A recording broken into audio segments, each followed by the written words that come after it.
Wadhi nyime nyako Ramogi. Anyuola mar japuonjre moro mane nie ike mar adek e mbalariany ma Maseno mane obila ochielo kod magina e kinde mang'anyo mar Azimio dwaro ratiro margi. Wuon William Mayenga ma jahigni 22 wacho ni nyoyudo wach ewi tho mar wuode kod buok maduong'. Joash Mayenga ma en japuonj sikund sekondar ma Birongo wacho ni wuode ne somo lony mar puonj e mbalariany ma Maseno motelo ne tho mare. Odhiambo manyoro gino makoro otieko lek mare kaka janyuol. Wach ma kamano bende osir lwedo kod Evelyn Miruka ma en min ode mane bende noseyo obila kuom nego wuode kata doko ne wuode ok en janjore. Ringre William Mayenga ne oter nyaka e od thieth ma Maseno Coptic Mission motelo ne bero mibiro timne. The trigger came from the police. We were triggered to respond.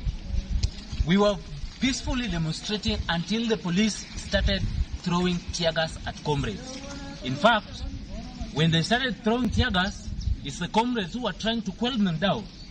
We had no bad intentions because at that point, before William was killed, nothing was destroyed, nobody was injured until they killed William.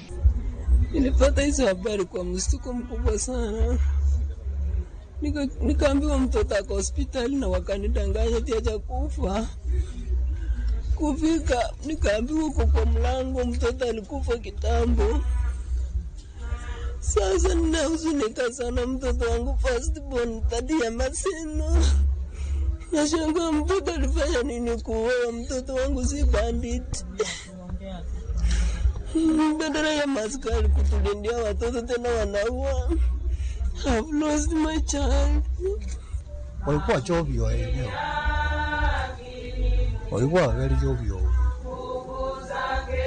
Last week. Just on Friday or Thursday. Ndio tuliongea na yeye.